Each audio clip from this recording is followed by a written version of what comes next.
Awurade Nyankopɔn hyira wa wo hwɛ me na wotie me. Aya odifo krashima ayarasa papa. Said ye da wote no no ɛna wote me nken. Enyamfom so said da me ka kyerɛ wo. Aya Awurade Nyankopɔn ntom ɔde abo adom so. Hwɛ abre bia sɛ obi behu me ana obi bɛte me nkan. Na ye haw bi a aba nkrofo bi so abrabɔ nti na Awurade Nyankopɔn ayi me sɛ me na me boa sɛ nipa. Ɛdeɛ no haw deɛ no wamane. Eniema ekoso wiase mu a maame papa saa niema na ekoso no se wo ma wani amre ewo mpaibom wa hwehwe wodi hunufu akira kwan ama na amwa wa ebeye dene se medical ka akire wo odumja eduro no gusu a eye adwuma odumja eduro no egusu a eye adwuma saa nsoso na Awurade Jimi nkun no nsoso eye adwuma Awurade Jimi nkun no ɛna afi nsoso no sɛ da bia me ka kyerɛ wo sɛ ba sɛ nhwehwɛmu ɛba sunsun mahintasem sɛ me mfa Bible nya nhwehwɛmu ehu hawo no amane no kwan ɛfa so a ɛbaaye ɛne kwan ɛfa so a onamu a ɛno nsoso no ɛyɛ akyɛde so nkwan Awurade Nyankopɔn de akyɛ me na daa no metaaka asɛm we sɛ ewiase sɛ wote hɔ no ma yɛde tumi na bɔbra yɛde tumi na yɛ bibi yɛde tumi ɛna ɛdi nipa bia wabrabo obo abrabo na abrabo ni ntimi nyuru pempenso bia na kyerɛ sɛ abrabo ni uni chitaafo uni bambofo na tumi ni nya tumi bia sɛ Nyankopɔn tumi na kwan be ne Nyankopɔn tumi na me kan wasɛm ne betimi adi dwuma de ama wo ade sɛ wo ni Nyankopɔn benya nkitahodie ye wo kwan bia ye fa so ani nyame nya nkitahodie ɛno ne Nyankopɔn de akyɛ me odifo krashman ana yaresa papa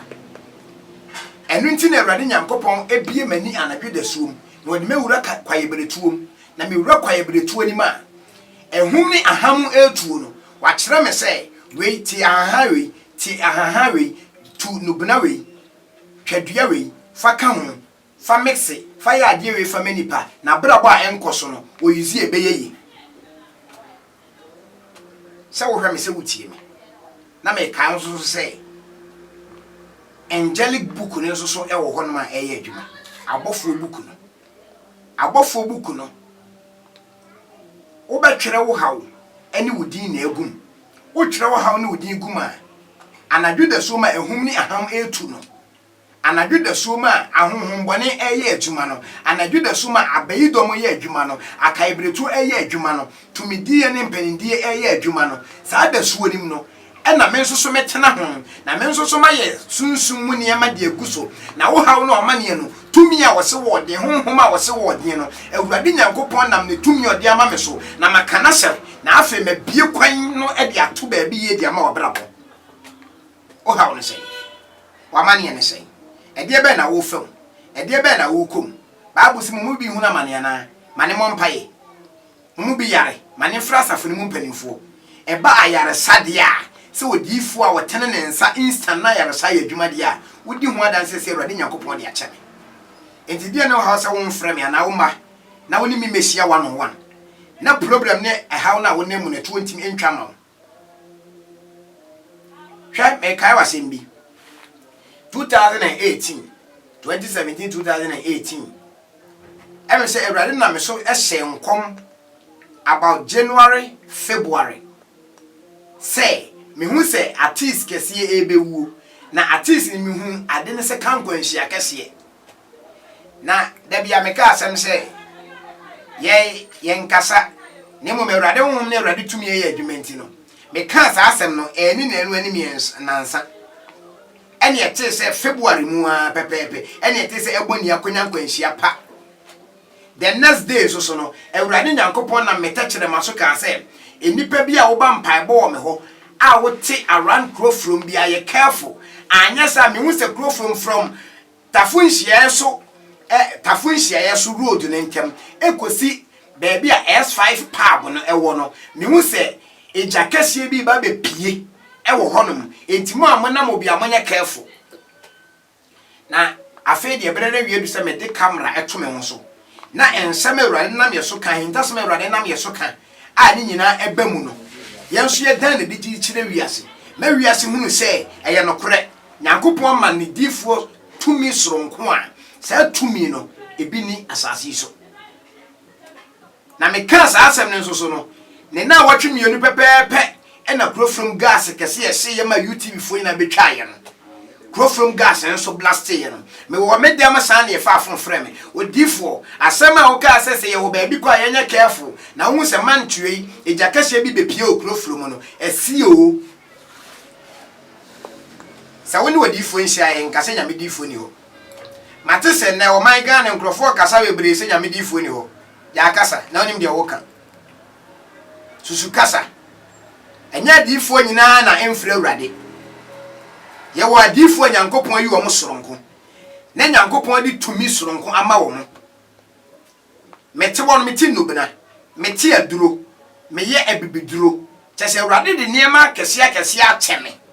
na wode saa niema ne ema me no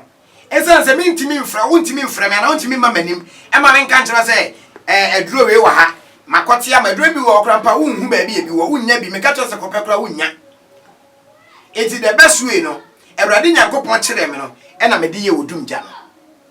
se me ka so odumgya wo so ya ade yi odumgya ya ade yi eni aduro ni aduro ahama eni nubena ena awurade nyankopon na me tumi so de ma me a me ye adansie pi adansie pi na awurade nyankopon nam so a edom edie oso wote wo ye de ede na ha de na wa mane senso so wabra bo miama bi nkoye obeso ho kwan ya fa so niema no enkoye nso a enie twere konkron no kwafo enie twere konkron no kwafo enie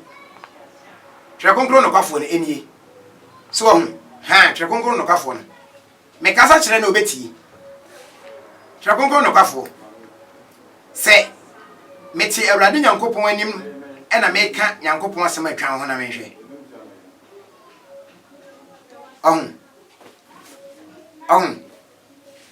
on se etwan so se de tie no e bia abrabom wa bobra dum pempenso unhu abrabo ne so obi atimi abobra soja ni bi ba manim na na asem ye mabreho soja ni ba manim no na asem ye mabreho obedie di se soja ni ba manim no maame papa obi a waye soja from infitiasie oso onya the age of 25 years ne fa ne soja ene wakọ retire sika wansi di kroni bi da na council onim de dia ewi asese bibi akoka papa enye trede bibi na akoka papa na ama papa nso asei enu nti no obi anka wabọ bra ye soja juma ameyama ne panyina me ne wakọ pension oni wansi di krada no yare sa da no so wakọ yare na enko but awurade nyankopon di adom ba adom so ma me ni papa we hia no ene awurade nyankopon ya adom amene ne ma omunso so awie skua na omunya adwuma nya nyina nyame amom adwuma amene papa na sum adwono otu waye dey oso hawo ne sen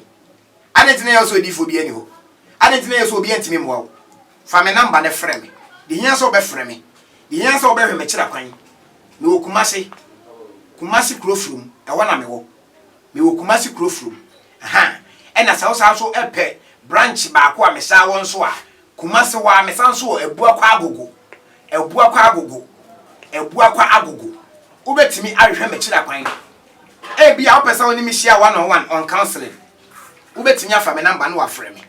na awurade nyankopon na madomode ama me so ebe bie kwan kase bi de ama wa ebe buru wadwene nti ase so awurade nhyira wo ɔtene nim nhyira wo e wo Yesu di mu nti amen.